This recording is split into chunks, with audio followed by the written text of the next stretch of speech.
दीपांशु अगर मैम को देखे कहते मैम 10 मिनट में चार्ज करके दे दो। चलो भाई, बस भाई, शुरू के 10-12 मिनट निकल चुके हैं, तो बोर्ड पे देखिए ध्यान से कि हम टॉपिक खत्म करें आज अपना इसका। अभी जो थर्मोडायनेमिक्स चैप्टर आप लोगों को करवाया गया, अच्छा खासा बड़ा चैप्टर, ये तो समझ में आ गया होगा आप लोगों को। हालांकि त्योहारों की वजह से थोड़ा सा उतनी कॉन्टिन्यूटी बन नहीं पा रही है इस चैप्टर में। अब सुनो भाई, मैं अगर कुल मिला के बात करूं कि इस चैप्टर में तुम्हें अब तक क्या करवाया गया, थोड़ा ढंग से सुन लीजिएगा। 5 मिनट हम एक गो थ्रू करते हैं चीज़ें कैसे हुई हैं इस चैप्टर की आप लोगों के साथ।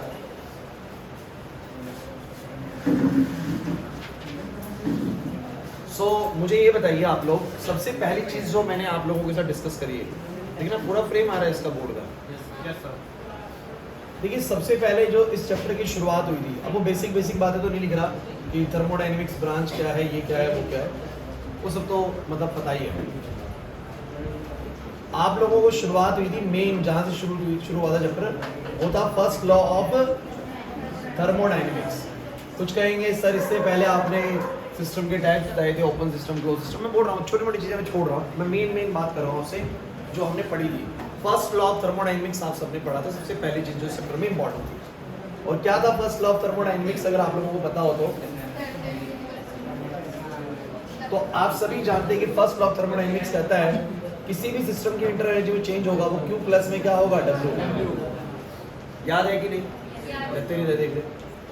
अब फर्स्ट लॉ ऑफ थर्मोडायनेमिक्स के बाद आप लोग चले जाते हैं इंथैल्पीज को समझने। इंथैल्पी चेंज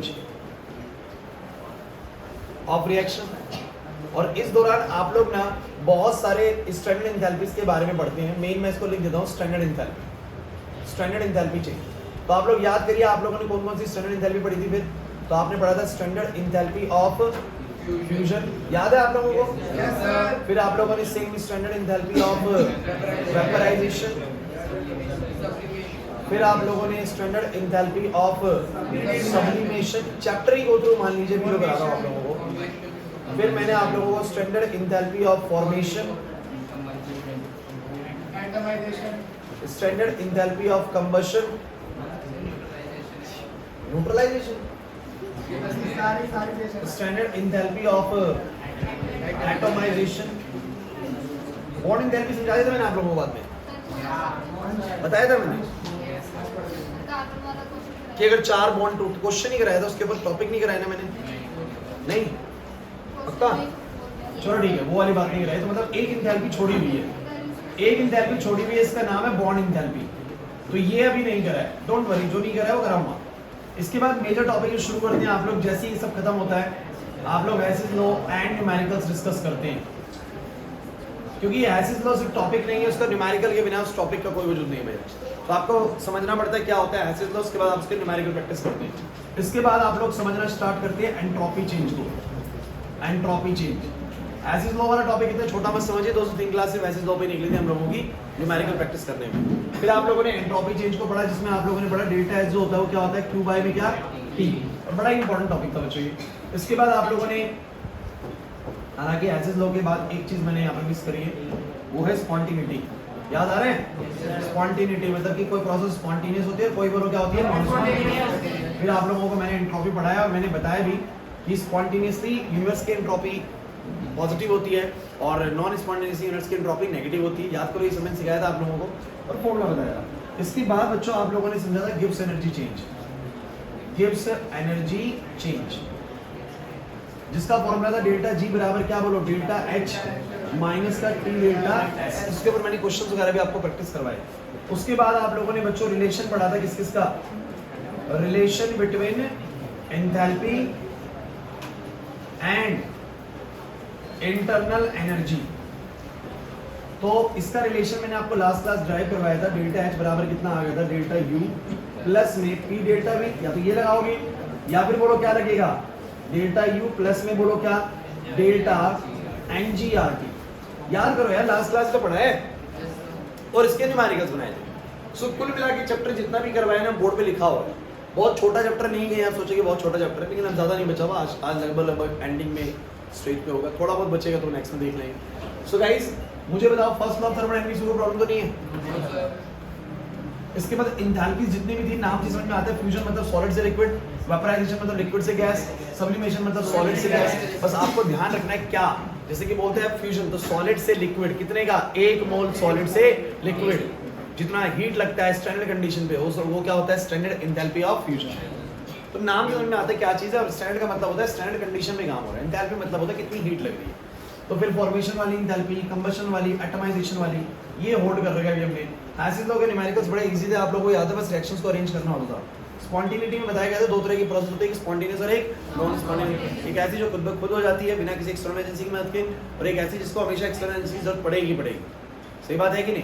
तो वो होती है नॉन स्पॉन्टेनियस। फिर एंट्रोपी चेंज बड़ा इंपॉर्टेंट टॉपिक था बच्चों, जैसे कि जैसे जैसे सिस्टम में रैंडमनेस बढ़ती है उसकी एंट्रोपी भी बढ़ती है, इसीलिए गैसेस की एंट्रोपी सबसे ज़्यादा है, उससे कम लिक्विड्स की, और सबसे कम एंट्रोपी सॉलिड्स की। उसके बाद गिब्स एनर्जी वाला टॉपिक करवाया था, याद करो, मैंने आपको एक टेबल बनवाया था इसके अंदर 4 बॉक्सेस वाला, जब डेल्टा एच पॉजिटिव हो, डेल्टा टी एच से नेगेटिव हो, तो बताओ क्या आएगा, स्पॉन्टेनियस और नॉन स्पॉन्टेनियस। तो आप लोग चेक करते थे, अगर डेल्टा जी नेगेटिव है तो स्पॉन्टेनियस, पॉजिटिव है तो नॉन स्पॉन्टेनियस। बस ये सब पढ़ना है बच्चों, कुछ नहीं है। रिलेशन के ऊपर, इसके ऊपर तो लास्ट क्लास हमने 3-4 क्वेश्चंस बनाए थे, अच्छे खासे आप लोग क्वेश्चंस कर पा रहे थे। सो ये चैप्टर बच्चों तक हुआ है। अब क्या बताता हूँ मैं आप लोगों को, अब और क्या रह गया है सर, अब क्या रह गया है? तो भैया जो ये तुमने फर्स्ट लॉ ऑफ थर्मोडायनेमिक्स पढ़ा है ना, मैंने आपको बोला था स्टार्टिंग में कि फर्स्ट लॉ ऑफ थर्मोडायनेमिक्स जो है ना बच्चों, सिर्फ उतना नहीं है जितना हम लोग पढ़ रहे हैं। इसके अंदर बहुत सी बातें ऐसी हैं जो थोड़ी सी हिडन है, अभी आपको सारी बताई नहीं गई थी, अब मैं आप लोगों को वो सारी बातें बताता हूँ, करवा देंगे। स्टेटमेंट समझ, सारा खेल जो है ना फर्स्ट लॉ का ये में, 0th लॉ, ये 2nd लॉ है, 3rd law, these all are just statements. सिर्फ स्टेटमेंट्स पढ़नी है, काम बन जाएगा क्या बोलना चाहिए, ठीक है? वो मैं आपको भी करवा दूँगा, डोंट वरी। सो मेन बात समझ लेते हैं कि ये फर्स्ट लॉ ऑफ थर्मोडायनेमिक्स क्या है। सो ये सारा का सारा कुछ आज रिमाइंड हो गया चीज़ें। अब ये मुझे बताओ कि फर्स्ट लॉ ऑफ थर्मोडायनेमिक्स को तुम लोग कितना अभी तक जानते हो?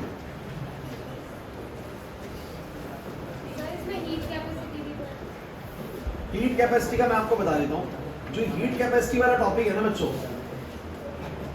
क्लास में कौन ऐसा बच्चा है जो मतलब सिर्फ केमिस्ट्री में आता है, फिजिक्स में नहीं आता? कोई बच्चा है ऐसा? कोई बच्चा नहीं है, सब आते हैं फिजिक्स में भी। तो बच्चों हमारा ना फिजिक्स के अंदर फ्लूइड के बाद ना नेक्स्ट चैप्टर स्टार्ट होने वाला है, thermal properties of matter. Thermal properties of matter, उसमें ना हीट कैपेसिटी ना डिटेल्ड में, मतलब यहाँ तो बस थोड़ा सा पोर्शन है, बिल्कुल डेफिनेशन दी हुई है, फॉर्मूला समझाया हुआ है, वहाँ वो टॉपिक बिल्कुल डिटेल्ड है और बिल्कुल सेम टॉपिक है, जैसा यहाँ पर है बिल्कुल वैसा वहाँ पर है। तो वो वाला टॉपिक ना फिजिक्स में करेंगे तो ज़्यादा बेहतर रहेगा। तो इस टॉपिक को ना मैं हीट कैपेसिटी वाला टॉपिक को केमिस्ट्री में कभी नहीं कराता, मैं उसको फिजिक्स में ही कराता हूँ। फिजिक्स में करेंगे, आप बिल्कुल चिंता छोड़ दीजिए, फिजिक्स में करने के बाद ना यहाँ का बिल्कुल ऐसे लगेगा जैसे कुछ है ही नहीं, इसके क्वेश्चन भी इतने आसान लगेंगे, क्योंकि फिजिक्स कहीं ना कहीं किसी टॉपिक को ना ज़्यादा डिटेल में डिस्कस करती है एज कम्पेयर टू केमिस्ट्री, ठीक है ना? सो वहाँ पर करेंगे उस टॉपिक को। तो हीट कैपेसिटी एक ऐसा टॉपिक है जो मैं केमिस्ट्री का छुड़वाऊंगा इस चैप्टर से आपको, तब तक के लिए जब तक आपका फिजिक्स में नहीं होगा। जिस दिन फिजिक्स में होगा उस दिन आपको अपना पता लग जाएगा। फ्लूइड का अगला चैप्टर है, मतलब मान के चलो विद इन 20 to 25 डेज के अंदर वो भी चीज़ आ जाएगी, ठीक है? बस उस टॉपिक को यहाँ से छोड़ेंगे, फिजिक्स में करेंगे। हाँ, कहने को तो पूरा थर्मोडायनेमिक्स चैप्टर भी फिजिक्स में है। अभी आपका थर्मल प्रॉपर्टीज ऑफ मैटर के बाद चैप्टर ही थर्मोडायनेमिक्स है।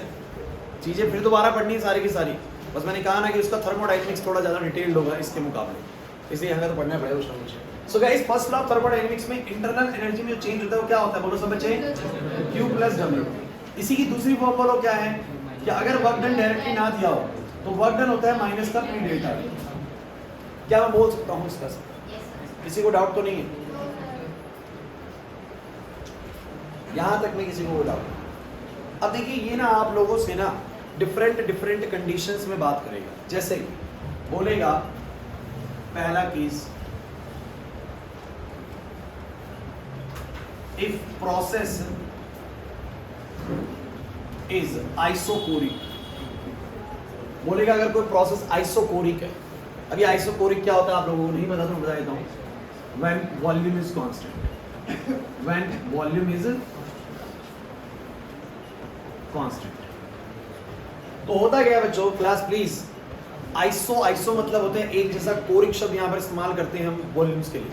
सो आइसोकोरिक मतलब कहते हैं जब वॉल्यूम्स एक जैसे रहे, वॉल्यूम में कोई चेंज ना हो, किसी सिस्टम के वॉल्यूम में कोई चेंज ना हो। मतलब ऐसा कैसे हो सकता है यार? हो सकता है ना, आपके पास ये गैस इस पिस्टन के अंदर डली हुई है और आपने इस गैस का टेम्परेचर कुछ भी बदले, आप इसका वॉल्यूम नहीं बढ़ने दे रहे, इसको ऐसे दबा के बैठ गए, वॉल्यूम नहीं बढ़ने दूंगा, ना कंप्रेस होने दूंगा ना इंक्रीज होने दूंगा, वॉल्यूम में कोई चेंज नहीं होने दूंगा।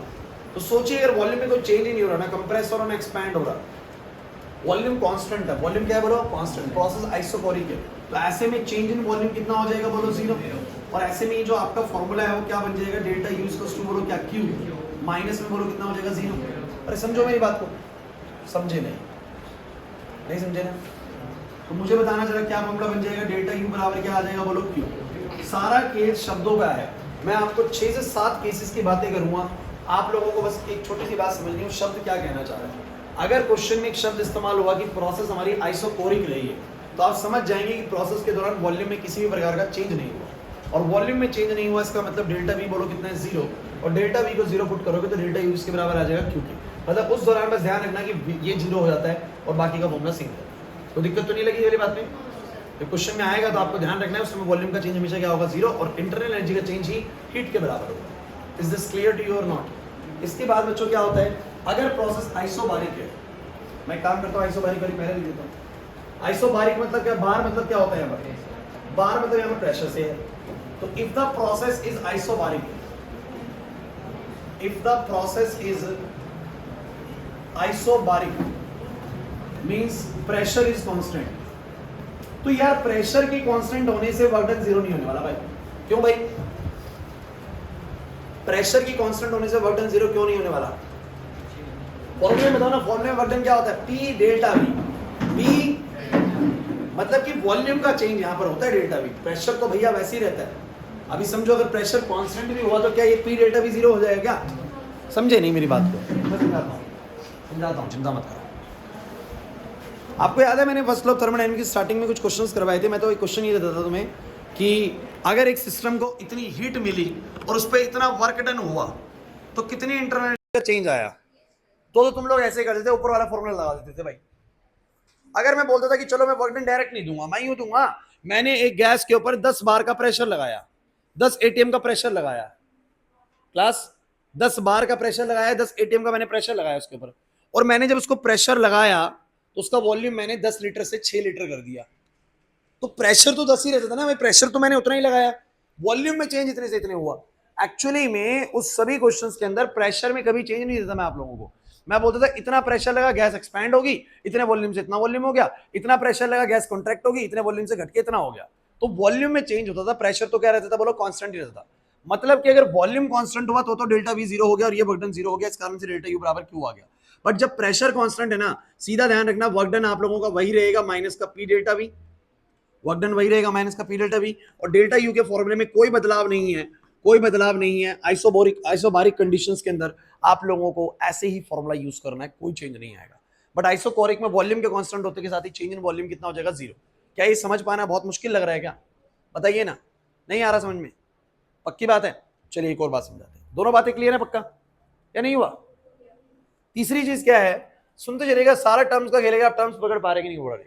If the process is adiabatic, if the process is adiabatic, जानते हो एडियाबैटिक प्रोसेस क्या होती है, ठीक है। एडियाबैटिक प्रोसेस ऐसी प्रोसेस होती है जब सिस्टम आइसोलेट होता है ना, आइसोलेटेड सिस्टम जितने भी होते हैं, इधर ध्यान दो उर्वशी, अगर मेरा सिस्टम बच्चों आइसोलेटेड है तो ध्यान रखना कि सिस्टम और सराउंडिंग के बीच में किसका एक्सचेंज पॉसिबल नहीं है, हीट का एक्सचेंज पॉसिबल कहते हैं, जैसे थर्मस के अंदर होता है, हीट का आना जाना अलाउड नहीं होता, अंदर गर्म चीज है तो बाहर नहीं जा सकती, और अंदर ठंडी चीज है तो बाहर की हीट अंदर नहीं आ सकती, तो इस प्रोसेस को बोलते हैं एडियाबैटिक प्रोसेस। टर्म्स याद कर लीजिए, अगर प्रोसेस एडियाबैटिक है तो समझ जाइए कि हीट का एक्सचेंज पॉसिबल नहीं है। इसका मतलब ऐसे में बोलो क्या करोगे, क्यू को 0 रखोगे, क्यू को कितना रखोगे बोलो 0। तो if the process is adiabatic, heat does not exchange between system and surrounding। और मैं ये कह सकता हूं कि Q बोलो कितना होएगा 0। ढंग से सुन लो, लास्ट में मैं आपसे सुनूंगा आज ये, ठीक है। सारा का सारा वन वर्ड वाला आंसर है ये, मतलब कि आपको टर्म मिलेगा, आपको क्वेश्चन में देखना होगा कि हाँ मुझे क्या करना है इसके अंदर। तो जैसे ही एडियाबैटिक बोला Q को 0 मान लेंगे क्योंकि हीट एक्सचेंज नहीं होगी, तो ऐसे में बोलो डेल्टा यू किसके बराबर आ जाएगा, माइनस का पी डेल्टा वी। सही बात है कि नहीं, समझ नहीं आया सर क्या कह दिया, बोला है कि नहीं? अरे बस वही फॉर्मूला पकड़े बैठा हूं मैं तो। आइसो बारीक बोला, मैंने कहा प्रेशर कांस्टेंट है, सेम फॉर्मूला। आइसोकोरिक बोला, मैंने कहा वॉल्यूम कांस्टेंट, तो चेंज इन वॉल्यूम जीरो हो जाएगा यार।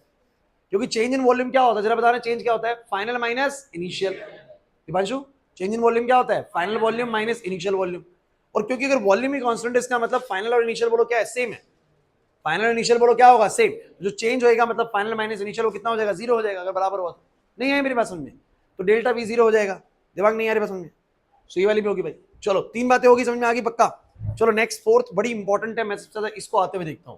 कहता है if the gas has a free expansion, has a free expansion. एक शब्द आ जाए क्वेश्चन में, फ्री एक्सपेंशन। अब फ्री एक्सपेंशन क्या होता है मैं आपको समझाता हूं।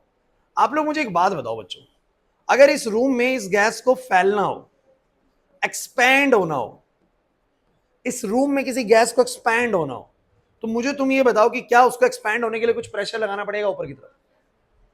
सोचो। पिस्टन विस्टन नहीं है, प्रेशर लगाना पड़ेगा।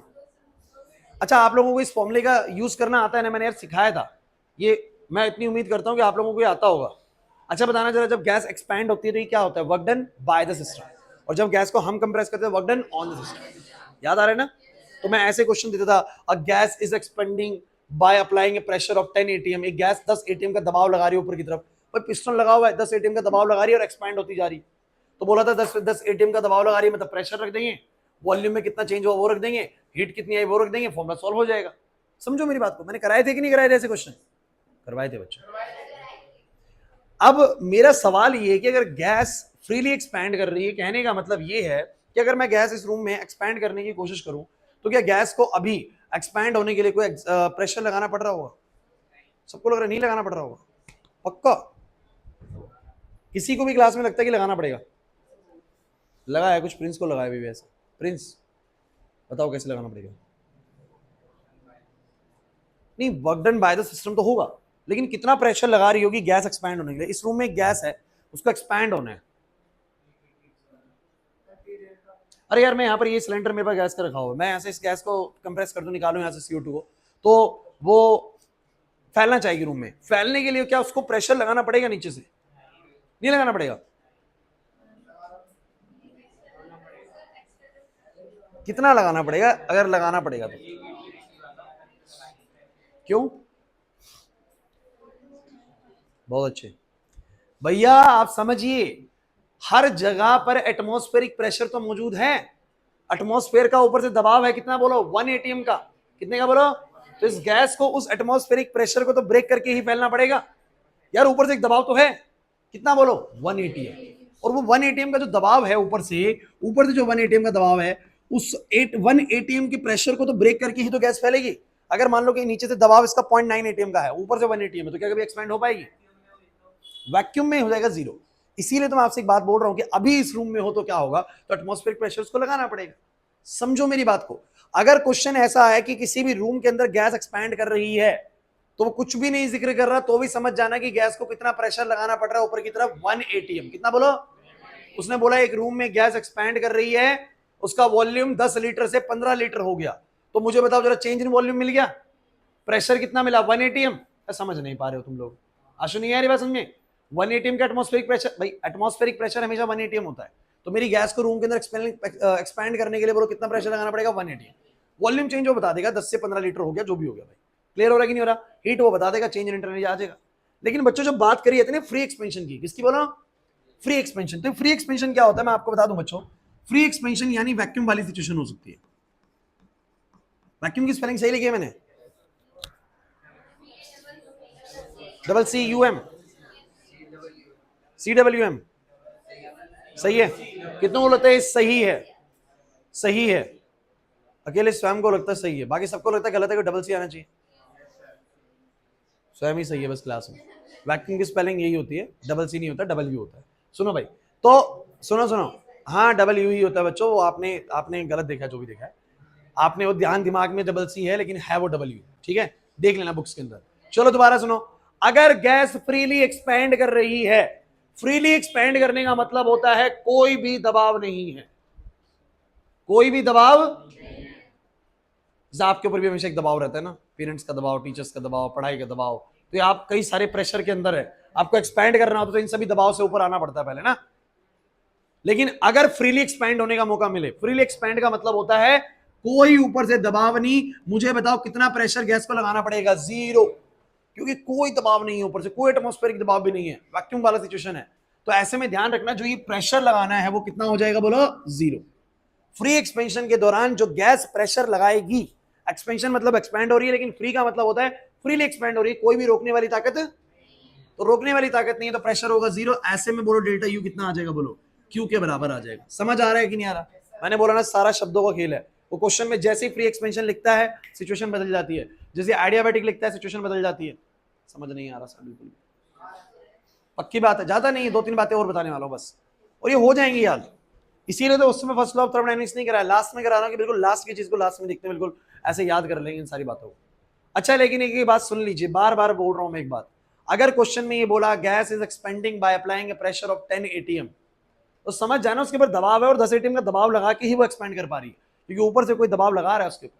पिस्टन लगा रखा मैंने इसके ऊपर, शिवम मैंने यहाँ पिस्टन लगा रखा है, तो पिस्टन को उठाने के लिए तो ज्यादा प्रेशर लगाना पड़ेगा ना इसको, 10 atm का लगा रही है।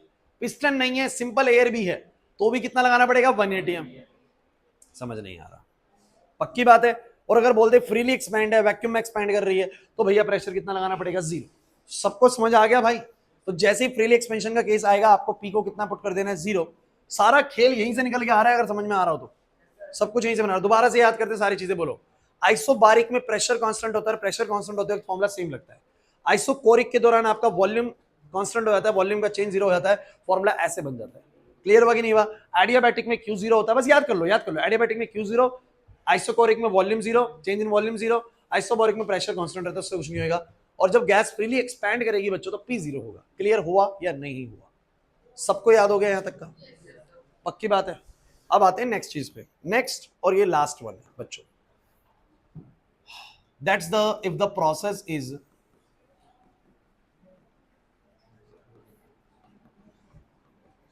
आइसोथर्मल। बड़ा ही इंपॉर्टेंट मुद्दा है भाई, लास्ट मुद्दा है। अच्छा सुन लीजिए भाई, एक बात और सुन लीजिए, फिर एक चीज मैं आपको बोलूंगा। केमिस्ट्री कर रहे हो, एक ड्राइव नहीं कराऊंगा यहां पर फिलहाल, फिजिक्स के अंदर उस ड्राइव को करेंगे, ठीक है? केमिस्ट्री में ड्राइव आप लोगों को नहीं आते हैं, एक फॉर्मूला बनेगा यहाँ पर 2.303 nRT log V2 by V1 करके, कराने को मैं आपको यहाँ भी करा सकता हूँ, बट उसका कोई महत्व नहीं है केमिस्ट्री में करने को। केमिस्ट्री में वो चीज करने का फायदा जो पेपर में जिस तरीके की चीज बनेगी, derivation not included in chemistry syllabus, कभी भी नहीं होती है। और सेम चीज जब हमें फिजिक्स में करनी है तो एक ही जगह पे टाइम लगाए तो बढ़िया है। सो उसकी जो मैं चीज तुम्हें कराऊंगा उसका डेरिवेशन पार्ट कहां पर करेंगे? फिजिक्स में। यहाँ डायरेक्ट रिजल्ट याद करेंगे। अब आइसोथर्मल का मतलब मुझे तुम बच्चे बताओ क्या होता है? टेम्परेचर, थर्मल मतलब यार टेम्परेचर से रिलेटेड बात है, आइसो मतलब एक जैसा, तो बोलो क्या कांस्टेंट रहेगा?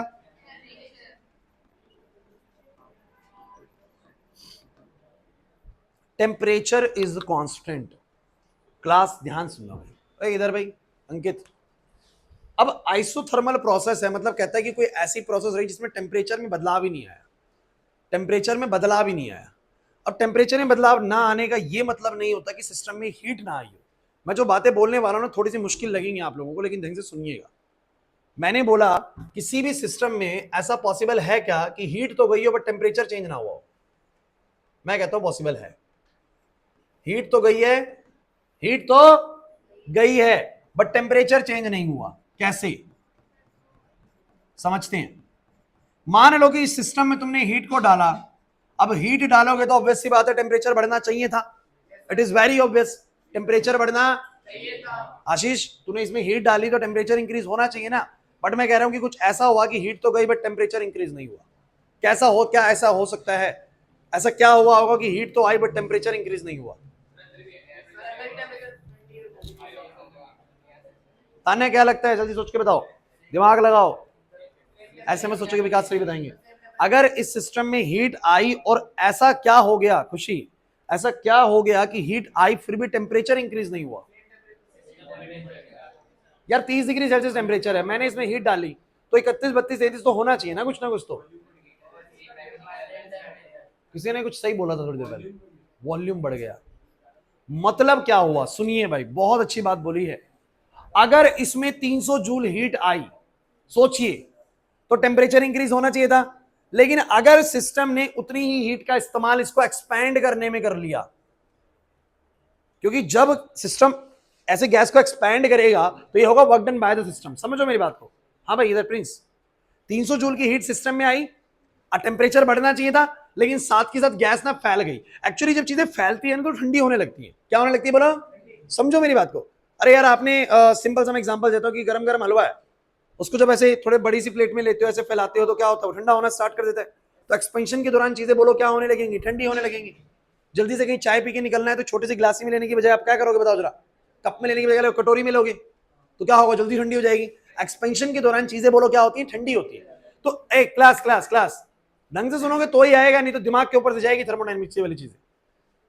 अंकित तू क्या कर रहा है, हीट सिस्टम में आई 300 जूल, तो भी ऐसा हो सकता है कि सिस्टम में किसी भी प्रकार का टेम्परेचर चेंज नहीं हुआ। कैसे, जितनी हीट आई उतने से ही बोलो, उतनी हीट का इस्तेमाल इसको एक्सपैंड करने में लग गया। मतलब जितनी हीट आई उससे टेम्परेचर बढ़ना चाहिए था, बट ये साथ ही साथ एक्सपैंड करेगी, तो वापस से टेम्परेचर घट के टेम्परेचर बोलो क्या रह गया, कांस्टेंट रह गया। क्या रह गया बोलो, मतलब जितनी हीट आ रही है साथ ही साथ उतना क्या हो जा रहा है, work done by the system. मतलब आपको अगर मैं ऐसे में बोलूं ना तो डेल्टा यू क्या होता है, जरा सब बच्चे मुझे बताओ जरा, क्यू प्लस डब्ल्यू। अगर मान लो 300 जूल की हीट आई है तो प्लस 300, लेकिन अगर work done by the system भी 300 ही हो गया तो बोलो कितना हो जाएगा, माइनस 300। इंटरनल एनर्जी में चेंज बोलो कितना आएगा, जीरो। इंटरनल एनर्जी में चेंज कितना आएगा बोलो, जीरो। कॉमन नहीं आ रही बात में, 300 आई, 300 ही काम कर दिया सिस्टम ने, तो इंटरनल एनर्जी में चेंज बोलो कितना, जीरो। मैं एक बात बता दूं बड़ी जरूरी, इंटरनल एनर्जी में चेंज तभी कंसिडर माना जाता है जब टेम्परेचर में बदलाव आए। टेम्परेचर में अगर प्रोसेस आइसोथर्मल है तो दिमाग में एक बात बिल्कुल चिपका लो भैया, बढ़िया तरीके से बिल्कुल दिमाग में सेट कर लो इस चीज को। आइसोथर्मल शब्द दिखते ही डेल्टा यू को जीरो कर देना है। डेल्टा यू को बोलो क्या कर देना है, कि कुछ ऐसा हुआ है जिससे टेम्परेचर में बदलाव ही नहीं हुआ, टेम्परेचर में बदलाव ही नहीं हुआ। तो पूछेगा क्या ऐसा जरूरी है कि आइसोथर्मल में हीट नहीं आई होगी, तो ऐसा जरूरी नहीं है, हीट तो आई होगी, बट ऐसा हो सकता है कि टेम्परेचर में बदलाव ना। समझ आया कि नहीं आया। ऐसा भी हो सकता है हीट गई फिर भी ठंडा नहीं हुआ, क्योंकि हीट गई साथ ही साथ कंप्रेस कर दिया हमने, तो निकली हीट माइनस में, हमने work done on the system कर दिया प्लस में, तो भी नेट कितना हो सकता है, जीरो। मतलब टेम्परेचर में कोई चेंज ना आए। कुल मिला के मेरा बस ये कहना है कि जब जब प्रोसेस आइसोथर्मल होगी, किसी भी तरीके से आइसोथर्मल होगी, तो डेल्टा यू बोलो कितना रख देना है आप लोगों को, जीरो। इंटरनल एनर्जी में कोई चेंज नहीं आया। अगर टेम्परेचर में बदलाव नहीं आए तो इंटरनल एनर्जी में कोई भी बदलाव। और ऐसा कब कब हो सकता है, ऐसा कैसे हो सकता है, सर हीट आई उतना ही वर्क डन कर दिया, हीट गई उतना वर्क डन ऑन द कर दिया। समझ में आ रही बात। तो डेल्टा यू बोलो कितना रहेगा, जीरो रहेगा। कुछ समझ आया मैं क्या कहना चाह रहा हूं। सो ऐसे में अगर डेल्टा यू जीरो होगा बच्चों, प्लीज प्लीज प्लीज बोर्ड पे, तो डेल्टा यू अगर जीरो होगा तो आप जानते हैं डेल्टा यू इक्वल में क्या होता है, क्यू प्लस में डब्ल्यू। तो मुझे बताओ डेल्टा यू जीरो होगा तो ये क्या बन जाएगा, सब बच्चे बताओ क्या बन जाएगा, W equal to minus Q या क्यू इक्वल टू बोलो क्या, माइनस डब्ल्यू। ध्यान रखना बच्चों, ये दोनों एक दूसरे के माइनस टाइम्स होते हैं। 300 की हीट आई तो 300 का वर्क डन हो गया, एक प्लस में और एक बोलो क्या। कोई टेंशन वाली बात नहीं, बस ध्यान से सुनना है। अब आप लोगों को मैं एक छोटी सी बात और याद कराऊंगा। अगर प्रोसेस हो आइसोथर्मल रिवर्सिबल प्रोसेस, एक इरिवर्सिबल होगी,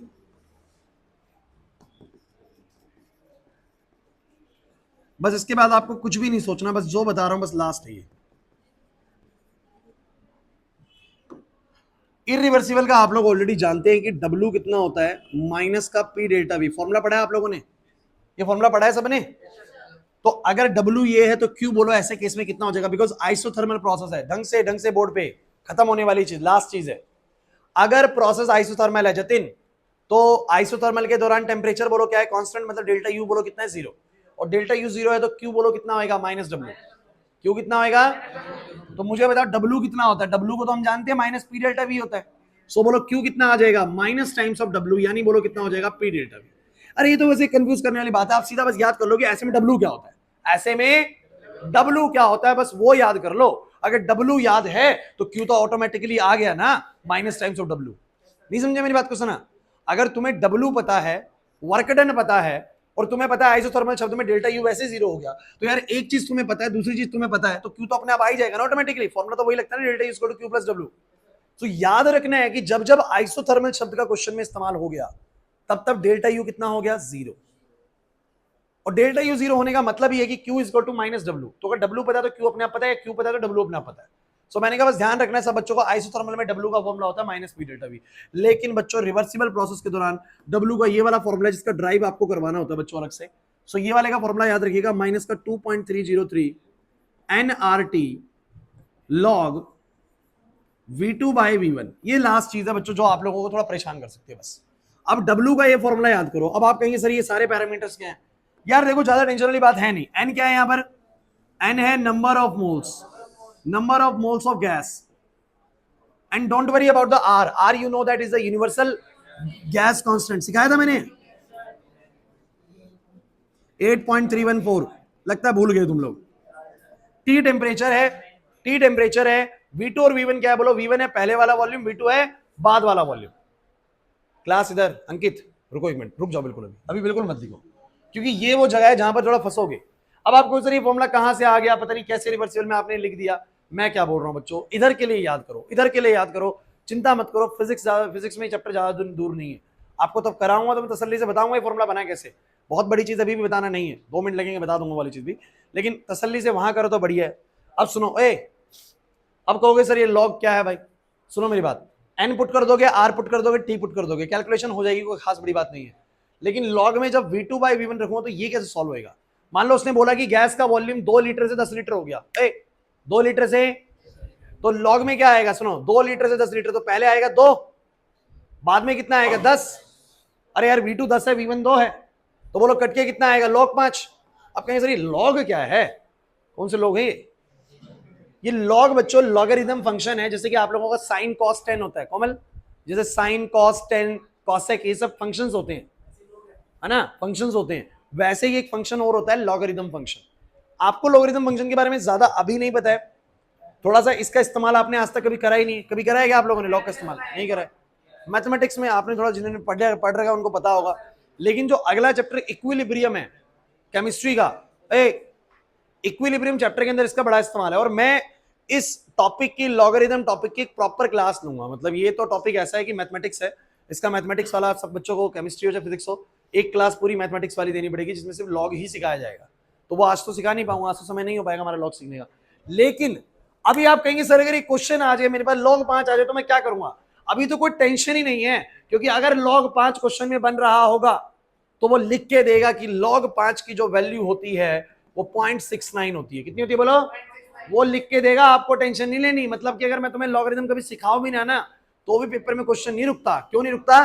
क्योंकि जब तुम V1 और V2 को पुट करोगे, अगर मान लो तुम्हारा V1 है 5 और V2 तुम्हारा है 20, तो 20 बाय 5 करोगे 4 आएगा, तो कितना आएगा? log 4। तो क्वेश्चन में मिलेगा बकायदा कि log 4 का वैल्यू हम आपको दे रहे हैं 0.60। वो खुद देगा, आपको टेंशन नहीं लेनी। समझो मेरी बात को, जो भी log आएगा ना उसका वैल्यू क्वेश्चन के एंड में गिवन होगा कि log 4 is given, log 5 is given, log 6 is given, log 10 is given. Clear हो रहा है कि नहीं हो रहा? तो फिलहाल टेंशन वाली कोई बात नहीं है। अब आप मुझे बस इतना बता दो भाई, क्लास प्लीज दोबारा से एक इसका फाइनल टच लेते हैं और क्वेश्चंस बनाना स्टार्ट करते हैं। हमारा 15 मिनट है, ठीक ठाक क्वेश्चंस बन जाएंगे। जल्दी से सुनिए। हाँ बोलो। लॉग बेस लो 10 रहेगा, ठीक है। वो नेचुरल लॉग वाला जो होता है वो पहले होता है, लेकिन 2.303 जब आया था तो बेस लो 10 हो जाता है, ठीक है। बेस टू द 10 नहीं होगा, ठीक है। आपको ध्यान नहीं देना बेस टू द क्या है, छोड़ो, बोर्ड पे देखो सभी बच्चे। First law of thermodynamics, class जल्दी जल्दी मेरे साथ रिपीट करेंगे। बोलो फर्स्ट लॉ ऑफ थर्मोडायनेमिक्स क्या होता है? डेल्टा यू इक्वल्स टू क्या? Q plus W, where W stands for minus P delta V as well। Direct W दिया है तो डायरेक्ट लगा देंगे, डायरेक्ट नहीं दिया सर वर्क डन का formula minus P delta V भी होता है। इन द आइसोबारिक कंडीशन, आशु बोर्ड पे, in the isobaric condition the formula remain same, delta U equals to में Q माइनस में P delta V। But in the isochoric condition the volume is constant, delta V will be 0। Delta V 0 होएगा तो भैया put कर दो delta U बराबर Q आ जाएगा। Any problem? Any problem class? Isochoric volume 0, volume constant मतलब कि delta V 0।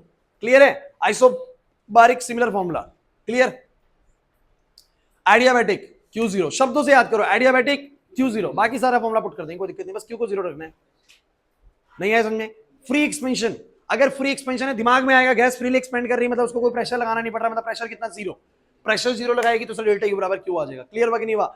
Isothermal मतलब टेम्परेचर में बदलाव ही नहीं हो रहा, कुछ ऐसा हो रहा है कि टेम्परेचर में चेंज ही नहीं आ रहे, इसका मतलब इंटरनल एनर्जी में चेंज 0 है। तो बोलेंगे भैया आइसोथर्मल शब्द दिखते डेल्टा U 0 हो जाएगा, मतलब Q किसके बराबर होगा? माइनस W के। और बस याद रखिए अगर प्रोसेस आइसोथर्मली रिवर्सिबल है, सॉरी इरिवर्सिबल है, तो वर्क डन का ये वाला फॉर्मूला लगता है जो पहले से पड़ा हुआ है, और आइसोथर्मली रिवर्सिबल है तो ये वाला लगेगा। क्लियर हो रहा है कि नहीं हो रहा? नहीं आ रहा समझ? और W ये है तो Q कितना होगा? इसी का माइनस टाइम्स हो जाएगा। क्या दिक्कत है? करें क्वेश्चन शुरू? करें जल्दी से, क्वेश्चंस करना स्टार्ट करते हैं बच्चों। मुझे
ओए क्वेश्चन करो।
बच्चों बोर्ड पे, ए बस भाई, प्रिंस बोर्ड पे हट।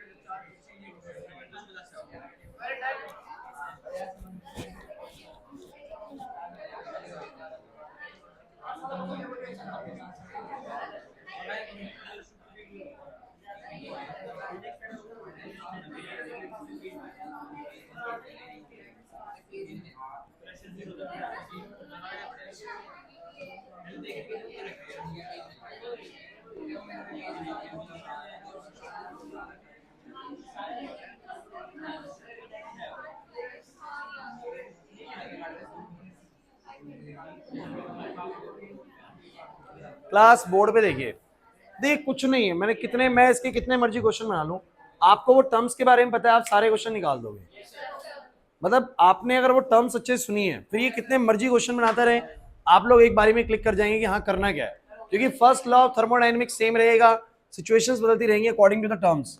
पहला क्वेश्चन बोलता है कि calculate the change in internal energy system during an isochoric.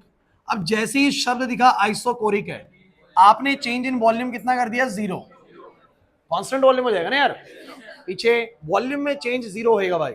ऐसे में सिस्टम 500 जूल की हीट भी एब्जॉर्ब कर रहा है, इसका मतलब बोलो Q कितना दिया हुआ, बोलो प्लस 500। तो मेरे को पता तो है कि डेल्टा U क्या होता है, बोलो Q माइनस में P डेल्टा V, तो डेल्टा V 0 हो गया, तो बोलो डेल्टा U कितना आ जाएगा, बोलो 500, क्योंकि वो तो 0 है बच्चों। समझे नहीं ना मेरी बात को? जिसने पढ़ लिया था, उसमें समझ लिया था, उसको ये बिल्कुल ईजी लग रहा होगा। नहीं आया समझ में?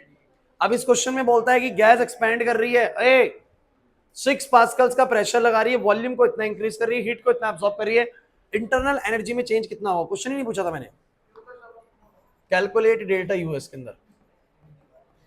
चलो बताओ, डेल्टा यू इक्वल्स टू क्या होता है?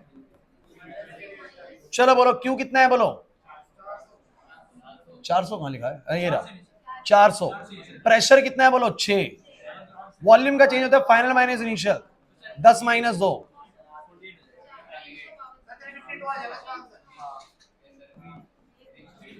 क्लियर हुआ? नहीं आया समझ में? सिंपल है। हाँ, इसके बाद अरे हाँ कर लो। अ गैस, अपने आप बताओ भाई Tanya, a gas absorb 250 joule of heat and expanding freely expand कर रही है, P 0 हो गया भाई। अरे फ्रीली एक्सपेंड का मतलब उसको कोई ताकत ही नहीं लगानी पड़ रही ना यार, कुछ है ही नहीं ऊपर, तो एक्सपेंड करते वक्त कोई ताकत नहीं लगानी पड़ रही, मतलब वर्क डन वाला टर्म कितना हो जाएगा, 0 हो जाएगा। सिस्टम कोई काम ही नहीं कर रहा, फ्रीली एक्सपेंड कर रहा है। नहीं आ रही बात समझे? तो मतलब ही समझ में आ रहा है? अगर कोई चीज फ्रीली एक्सपेंड कर रही है, इसका मतलब वो कोई काम ही नहीं कर रही, मतलब वर्क डन वाला टर्म कितना हो गया, 0 हो गया। सो तभी तो बोलता P 0 हो गया, तो P डेल्टा V भी क्या हो जाएगा, 0। सो मुझे बताओ जरा, फ्रीली एक्सपेंड करने का मतलब डेल्टा U किसके बराबर हो गया, Q के, और हीट कितना एब्जॉर्ब करा, बोलो 250, तो 250 जूल इसका आंसर हो गया। 1 मार्कर है सारे के सारे, हो पाएगा नहीं हो पाएगा? इसके बाद अगर एक एडियाबैटिक प्रोसेस है, अब जैसे ही एडियाबैटिक शब्द दिखा, मैंने तो Q को 0 मान लिया, Q को 0। अब कह रहे हैं कि वो एक्सपैंड कर रही है, इतने का प्रेशर लगा के इतना, अब कर लोगे नहीं कर लोगे? अरे यार Q 0 हो गया तो डेल्टा U कितना हो गया, बोलो माइनस का, अब तुम्हें P भी पता है और वॉल्यूम का चेंज भी पता है, पुट कर दो आंसर आ जाएगा। नहीं आ रहा? इसके बाद तुम लोग, जब उसने बोला कि गैस एक्सपैंड कर रही है अंडर एटमॉस्फेरिक प्रेशर, अब एटमॉस्फेरिक प्रेशर आपको पता है 1 atm होता है, तो इसका मतलब गैस को एक्सपैंड करने के लिए कितना प्रेशर लगाना पड़ रहा है, 1 atm। बता नहीं रहा है लेकिन समझ में आता है। नहीं आ रहा? 1 atm का प्रेशर लग रहा है, वॉल्यूम इंक्रीज करा हुआ दे दिया, हीट बता दी, तो Q भी दे दिया, P भी दे दिया, डेल्टा V भी दे दिया, डेल्टा U आएगा कि नहीं आएगा?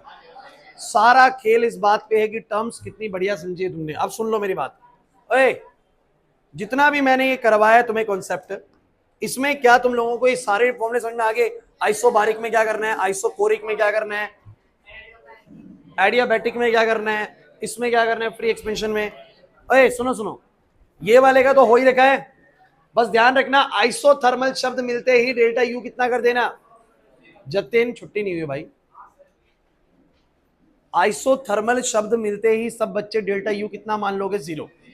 अब Q या W में से एक चीज निकाल लोगे, जैसे W निकालना है तो W इस फॉर्मूले से निकल जाएगा, पहले से ही आता है। बट अगर ये वाला आया ना कि आइसोथर्मली रिवर्सिबल प्रोसेस है, आइसोथर्मली, तो फॉर्मूला बस ये लगाना है। आप कहेंगे सर ये तो कराया नहीं ना आपने, मैं एक आध क्वेश्चन नेक्स्ट में से करवा दूंगा, आज पहले वाले करवाने जरूरी थे, लेकिन इसको लगाना कोई मुश्किल नहीं। जब तुम सारी वैल्यूज पुट करोगे, सिर्फ एक जगह पर फंसने वाले हो, log 5 या log 4 या log कुछ बनेगा अंदर, तो वो कितना होगा सर, वो वैल्यू क्वेश्चन में मिलेगी। क्वेश्चन में समझ नहीं आ रहा सर बिल्कुल? तो कुल मिला के मेरा कहना क्या है वो सुन लो भाई। वैसे तो मोटे मोटे तौर पे चैप्टर तो हो गया खत्म, लेकिन आप कहेंगे zeroth law, second law, third law, हाँ मानता हूं बची हुई कुछ चीज, तो नेक्स्ट क्लास में ना थ्योरेटिकली उनको भी खत्म करेंगे, कुछ क्वेश्चन प्रैक्टिस कर लेंगे, करवाऊंगा अगली क्लास में, इसी चैप्टर को जारी रखेंगे। लेकिन next class is the last class for chapter thermodynamics. इसके बाद कुल मिला के 3 चैप्टर बचेंगे सिलेबस में, क्लियर है? अंदाजा लगा लीजिए मिड दिसंबर तक कोशिश करेंगे सिलेबस खत्म करें, नहीं तो लास्ट दिसंबर तक तो हो ही जाएगा। जनवरी और मिड फरवरी तक का समय, 1.5 महीने का समय मिलेगा रिवीजन का, बहुत बढ़िया समय। क्लियर हो रहे हैं? ये आज की क्लास समझ में आ गई अच्छे से? और कल क्या चाहते हो, क्लास रखूं या नहीं रखूं?